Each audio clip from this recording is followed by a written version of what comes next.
Sebastian Kane stood at the floor-to-ceiling windows of his corner office on the 50th floor, watching the bustling streets of Manhattan below. At 34, he commanded a business empire worth $12 billion, yet his steel-gray eyes held no warmth, no joy. The divorce 3 years ago had stripped away more than half his fortune. It had frozen his heart completely. His reflection in the glass showed a man who struck fear into the hearts of his employees.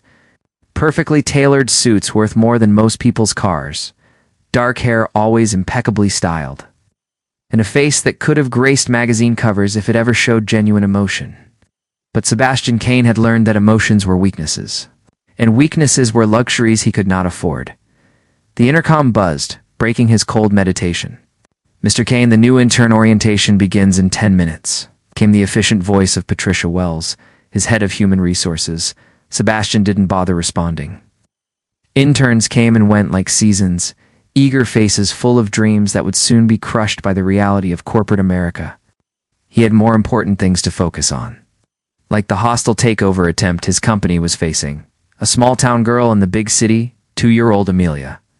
Rose clutched her worn leather portfolio as she stepped out of the subway station, her wide brown eyes taking in the towering skyscrapers that seemed to scrape the very heavens. Coming from the small town of Cedar Falls, population 8,000, New York City felt like an alien world of glass, steel, and endless possibilities. Her long auburn hair caught the morning sunlight as she walked toward the imposing Kane Industries building. Unlike the other interns who arrived in expensive cars with designer clothes, Amelia wore a simple navy dress she'd bought at a thrift store and carefully altered to fit her petite frame perfectly. "You can do this," she whispered to herself. Remembering her father's words before she left home, Robert Rose, a hard-working carpenter, had saved every penny to help his daughter chase her dreams of becoming an architect. "Just because we don't have money doesn't mean you don't have worth," he had told her. The lobby of Kane Industries was more luxurious than any building Amelia had ever entered. Marble floors gleamed under crystal chandeliers in the reception. Desk was a masterpiece of modern design. She joined the group of 12 other interns, immediately noticing how out of place she looked among their expensive outfits and confident attitudes. The orientation Patricia Wells, a sharp-eyed woman in her 50s, addressed the group with military precision. "Welcome to Kane Industries. You are here because you represent the top 1% of students from the country's most prestigious universities. However, let me be clear, talent means nothing without dedication, and dedication means nothing without results." Amelia listened intently as Patricia explained the company's expectations. Long hours, demanding projects, and zero tolerance for mistakes. Several interns looked uncomfortable, but Amelia felt excited. This was her chance to prove that a small-town girl could compete with anyone. "You'll be assigned to various departments based on your skills," Patricia continued. "Housing has been arranged in company apartments, and your supervisors will contact you with your first assignments." After the orientation, Amelia was given a key card and directions to the 25th floor, where she would be working in the architectural design department. Her hands trembled slightly with excitement as she gathered her things and prepared to begin this new chapter of her life. The wrong room exhausted. After her first day of reviewing building plans and learning the company's complex software systems, Amelia made her way to what she thought was the designated changing room on the 30th floor. The day had been overwhelming but thrilling. She'd already spotted 3 potential improvements in the current project designs. She had spilled coffee on her dress during lunch and wanted to change into the spare blouse she'd brought.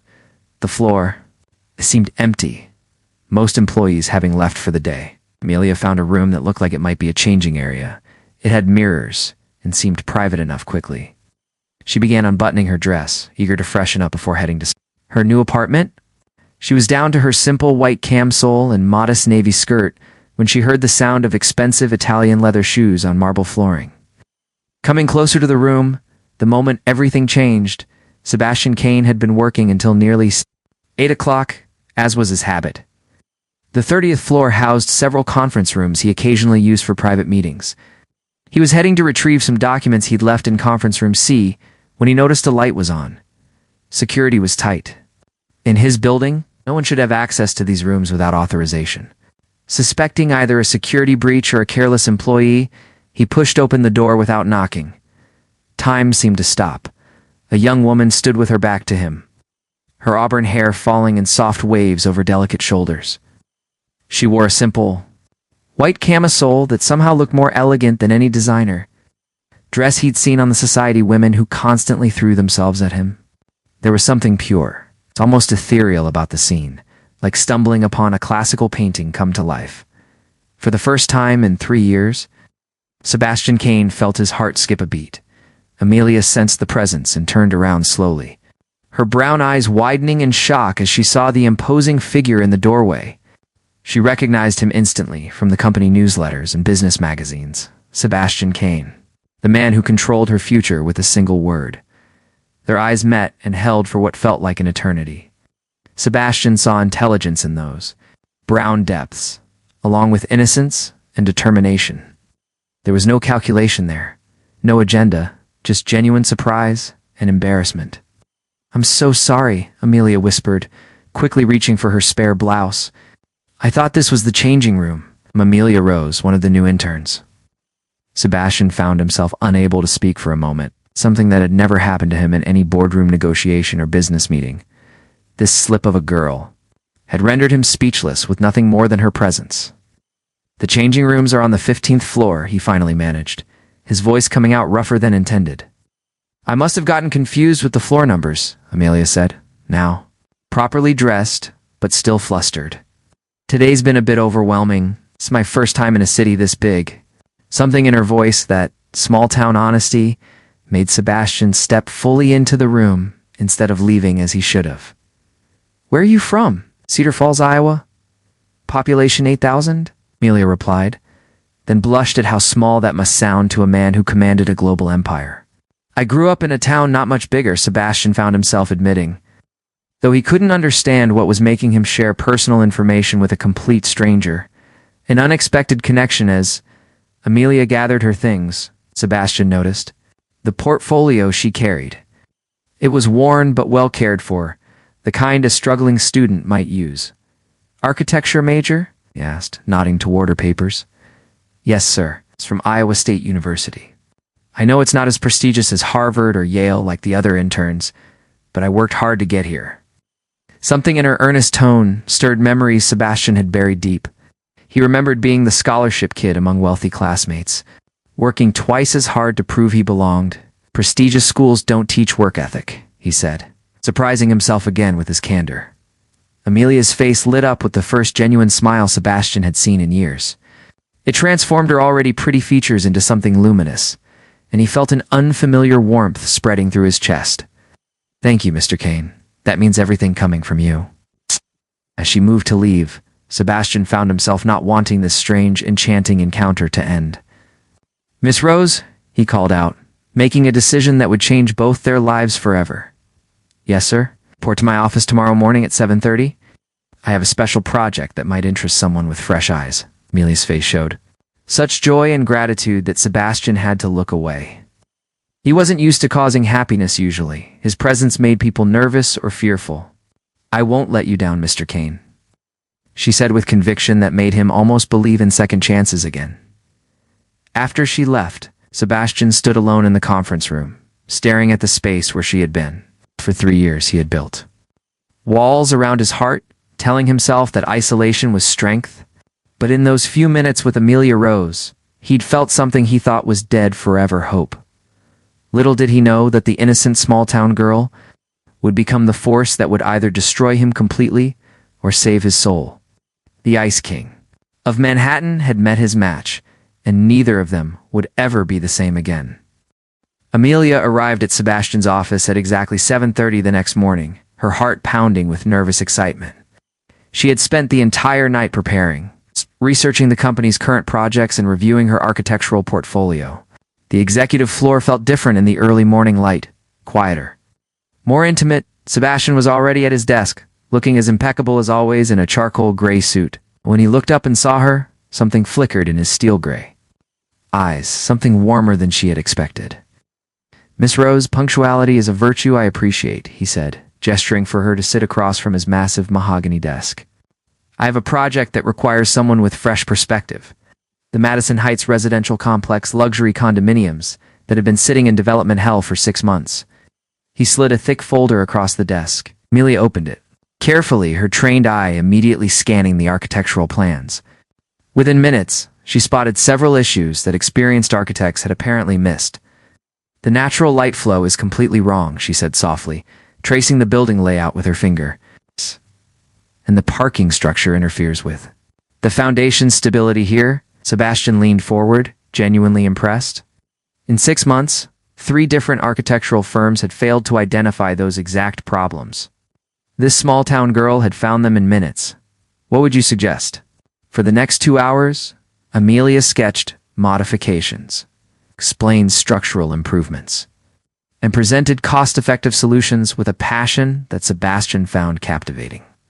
Her eyes lit up when she talked about creating spaces where families could build memories, where children could play safely, where elderly residents could enjoy peaceful garden views. "You design with heart," Sebastian observed, surprising himself with the softness in his voice. Amelia blushed. "My father always said that buildings should serve people, not the other way around. Every structure should make someone's life a little better." Something cracked in Sebastian's carefully constructed emotional armor. When was the last time he had done something to make anyone's life better, rather than simply more profitable? Late-night revelations over the following weeks. Sebastian found excuses to keep Amelia working on various projects. She stayed late, willingly, eager to prove herself.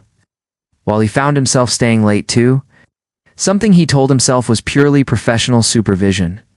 Their working relationship developed a comfortable rhythm. Amelia would bring coffee and homemade sandwiches, insisting that Sebastian needed to eat proper meals instead of surviving on coffee and business lunches. He pretended to be annoyed by her mothering, but secretly looked forward to these simple gestures of care. One evening, as they worked on the final Madison Heights revisions, Amelia's phone rang. She glanced at it and smiled, the first genuinely happy expression Sebastian had seen on her face all week. "Daddy," she answered warmly. "How's the construction project going?"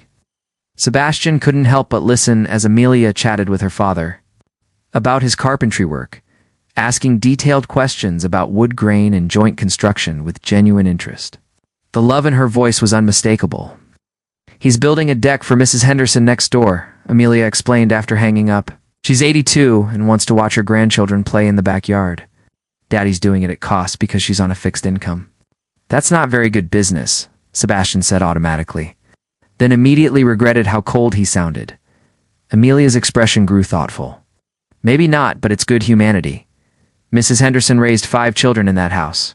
She deserves to enjoy her grandchildren there too."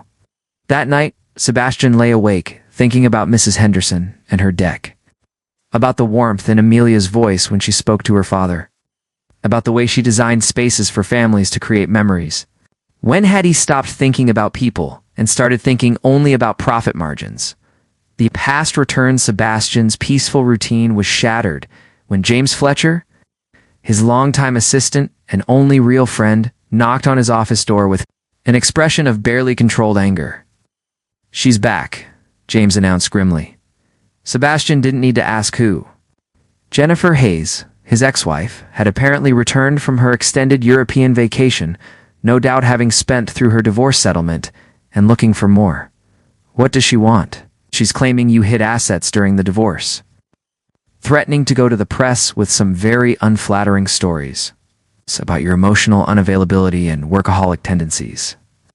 Sebastian felt the familiar cold rage building in his chest. Jennifer had already taken $50 million and his ability to trust. Now she wanted to destroy his reputation too. "Handle it," he said curtly. But handling Jennifer proved more difficult than expected. She had somehow discovered Amelia's existence and was making veiled threats about inappropriate relationships with young employees. The fact that nothing inappropriate had happened between Sebastian and Amelia didn't matter. Jennifer was skilled at twisting truth into scandal, growing closer despite the brewing storm with his ex-wife.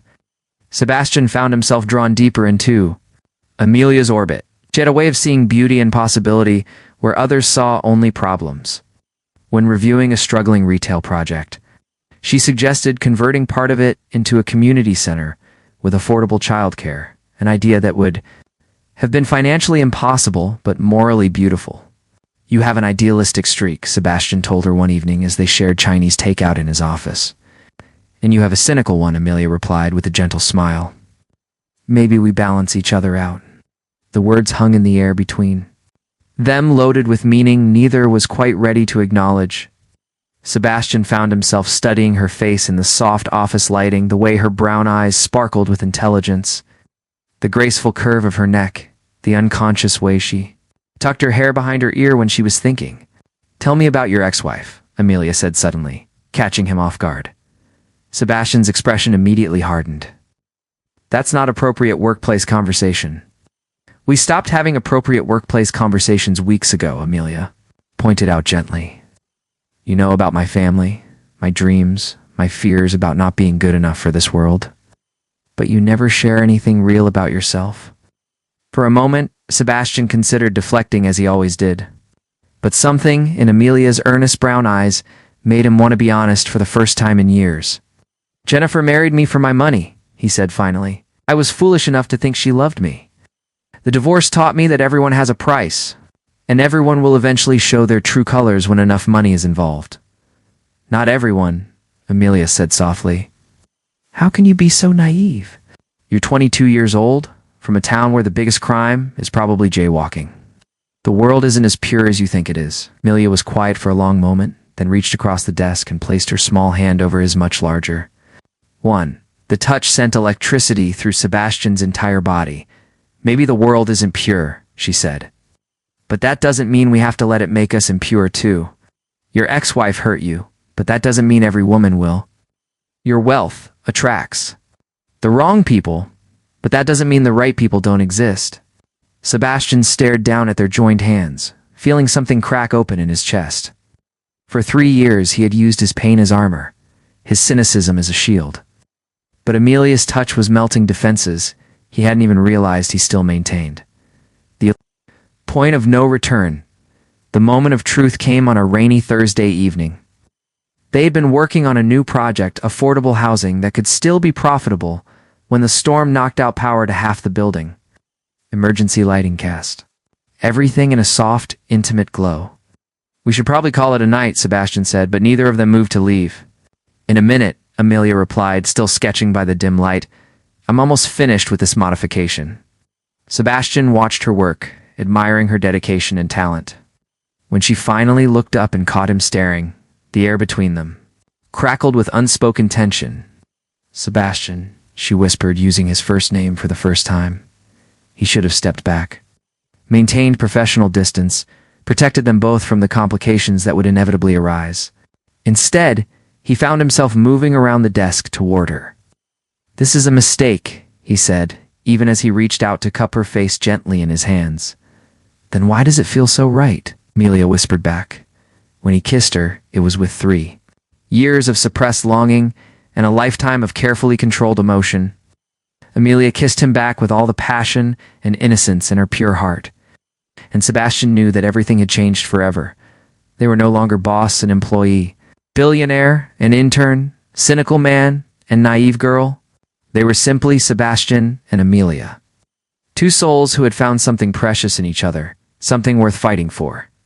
Something worth the inevitable storms that lay ahead.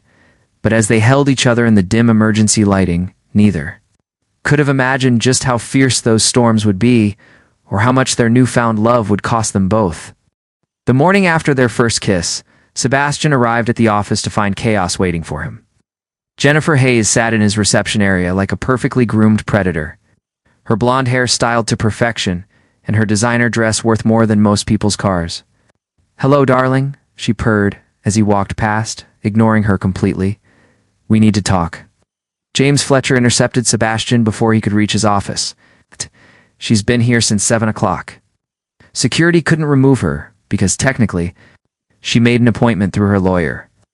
What does she want this time? Sebastian asked wearily. Everything, James replied grimly. She's claiming you violated the terms of your divorce by hiding assets. She's also making accusations about your relationship with Miss Rose. Sebastian's blood ran cold. What kind of accusations?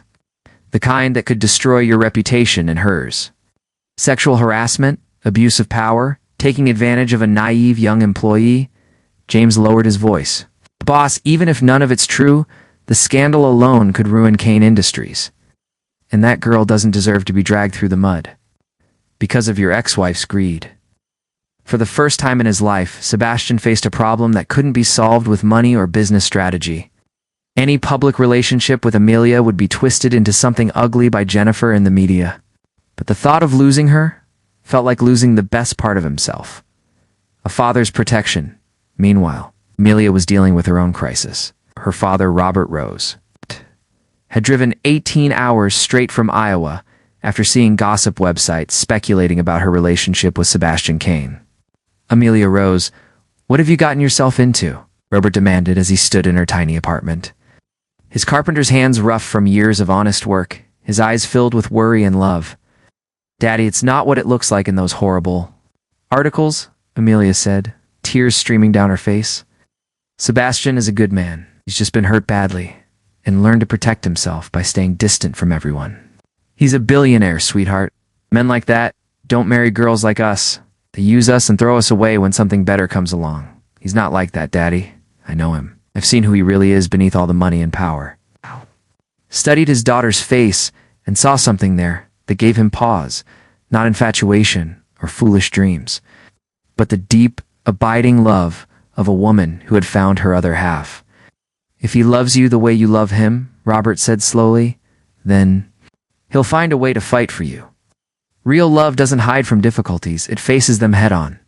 The impossible choice. Sebastian spent 3 sleepless nights trying to find a solution that would protect Amelia while keeping her in his life. Jennifer was determined to drag them both through. A public scandal that would ruin Amelia's reputation and career prospects forever. On Friday morning, Sebastian made the hardest decision of his life. He called Amelia into his office, his heart breaking as he saw the love and trust shining in her brown eyes. I'm transferring you to our London office, he said, without preamble, his voice deliberately cold and professional. There's an excellent position opening there that would be perfect for your skill set.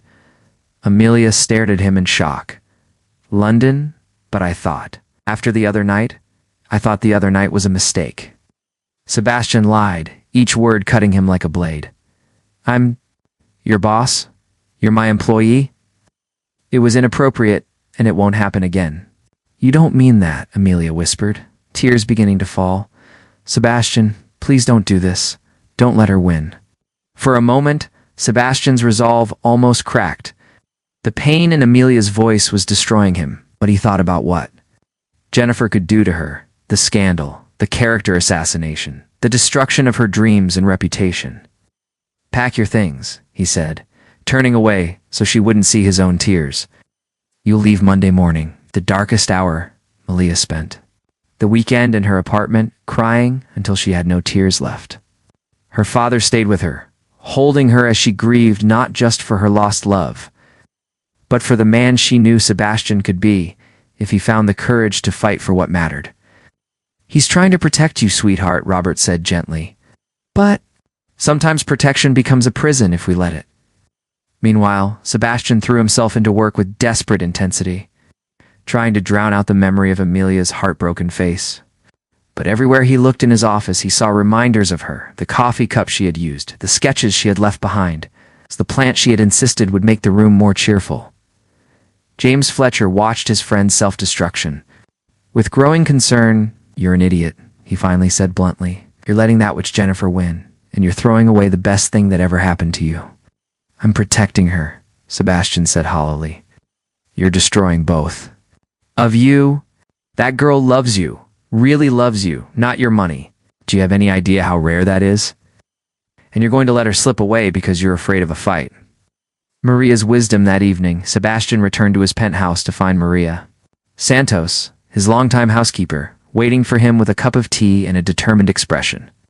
Maria had worked for him for 10 years, and she was one of the few people who dared to speak her mind to him. "I've watched you these past weeks," Maria said in her accented English. "You smile now, you laugh. You eat the food I cook instead of just drinking coffee. This girl, she brings life back to you." "Complicated, Maria. Love is always complicated. But fear is simple, and it's what's making you send away the woman who saved your soul." Sebastian sank into his chair, feeling older than his 34 years. Jennifer will destroy her. Oh, she'll make Amelia into a scandal, ruin her career, her reputation, everything. And if you let her, then Jennifer wins everything. She takes your money, your happiness, and your future. Is that the man you want to be? The final confrontation Monday morning arrived gray and drizzling. Amelia stood in Sebastian's office for what she believed would be the last time. Her single suitcase beside her, her heart breaking with every breath. The car is waiting to take you to the airport, Sebastian said, without looking up from his desk. Look at me, Amelia, said firmly. When he didn't respond, she walked around the desk and turned his chair to face her. Ah! Look at me, Sebastian. When their eyes met, she saw his pain was as deep as her own. You love me, she said simply. I know you do. I can see it in your eyes right now. Love isn't enough, Sebastian replied hoarsely. Love is everything. It's the only thing that's real in this whole world of money and power and games. Your ex-wife can't destroy what we have unless we let her. Before Sebastian could respond, the office door burst open. Jennifer Hayes stormed in, her face twisted. With rage, how touching, she sneered. The billionaire in his little charity case? Get out, Sebastian said coldly, standing up. I don't think so. I have reporters waiting downstairs, ready to hear all about how Sebastian Kane seduces innocent young employees. Unless, of course, you want to discuss renegotiating our divorce settlement. For years, Sebastian had let Jennifer intimidate him with threats and blackmail. But as he looked at Amelia, brave, pure-hearted Amelia, who loved him despite his flaws, something shifted inside him. You want a war, Jennifer? We'll get one. But this time, you're not fighting just me. Love's victory. What happened next would become legendary in New York business circles. Sebastian called an immediate press conference. With Amelia by his side, instead of hiding their relationship, he proclaimed it proudly to the world. I'm in love with Amelia Rose, he announced to the assembled reporters. She's brilliant, talented, and the kindest person I've ever known. Any attempts to portray our relationship as anything other than two adults who found love will be met with the full force of my legal team. Press conference accomplished what years of legal battles couldn't. By publicly declaring his love and respect for Amelia, Sebastian took away Jennifer's power to create scandal.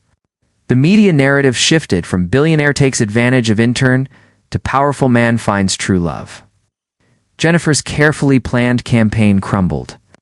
Her own greed and vindictiveness became the story, while Sebastian and Amelia's love captured the public's imagination. The wedding was held in Cedar Falls, Iowa, in the same church where Amelia had been baptized as a baby. Sebastian, who could have afforded the most elaborate celebration in the world, had chosen instead to honor Amelia's roots and her family's traditions. Robert Rose walked his daughter down the aisle, tears in his eyes as he placed her hand in Sebastian's. Take care of my girl, he whispered. With my life, Sebastian promised. As they exchanged vows, Sebastian looked into Amelia's brown eyes and saw his future, not the cold, empty existence he had been living, but a life filled with love, laughter, and purpose. You saved me, he whispered as they kissed. Saved each other, Amelia whispered back. Maria Santos, now employed as their family housekeeper, wiped tears from her eyes as she watched. She had been right, love had conquered all. Epilogue. 5 years later, Sebastian Kane stood in his office, but everything had changed. Gone was the cold, sterile environment of his bachelor days. Plants filled the windowsills, family photos covered his desk, and children's artwork hung on the walls. 3-year-old twins, Robert and Rose Kane, played quietly in the corner while their mother worked on architectural plans at the conference table. Amelia had started her own firm specializing in affordable housing and community development, with Sebastian as her biggest investor and supporter. Daddy, look what I made, little Rose announced, holding up a drawing of their family. Sebastian picked up his daughter, marveling as he always did at how perfectly she fit in his arms. In the drawing, stick figures of the whole family stood, in front of a house with a garden, all holding hands. It's beautiful, sweetheart, he said, kissing her forehead. Amelia looked up from her work and smiled at the sight of her husband and daughter together. The cold, distant billionaire was gone forever, replaced by a man who understood that the greatest fortune wasn't measured in dollars, but in love. That evening, as they sat on their back deck watching the sunset, Sebastian reflected on how completely his life had changed. Company was more profitable than ever, but more importantly, it had become a force for good in the world, funding community projects and affordable housing initiatives. Any regrets? Amelia asked, snuggling closer to him on the porch swing. Sebastian looked at his wife, still as beautiful as the day he'd first seen her, but now with the added glow of a woman deeply loved and cherished. In the yard, their children played with the kind of joy only possible in a home filled with love. Only one, he said seriously. Amelia looked concerned. What's that? I regret not opening that wrong door sooner, Sebastian said with a smile. I could have found you years earlier. As they watched their children play in the garden, Sebastian Kane knew he had finally discovered the secret that had eluded him. For so long, true wealth wasn't counted in billions. It was measured in the love of a good woman, the laughter of children, and the peace that came from knowing you had found your place in the world. The cold, strict boss was gone forever. In his place was a man who had learned that sometimes the most beautiful mistakes lead to the most perfect endings. And it all began with a wrong turn, an open door, and a small-town girl who saw the good in a man who had forgotten it existed in himself.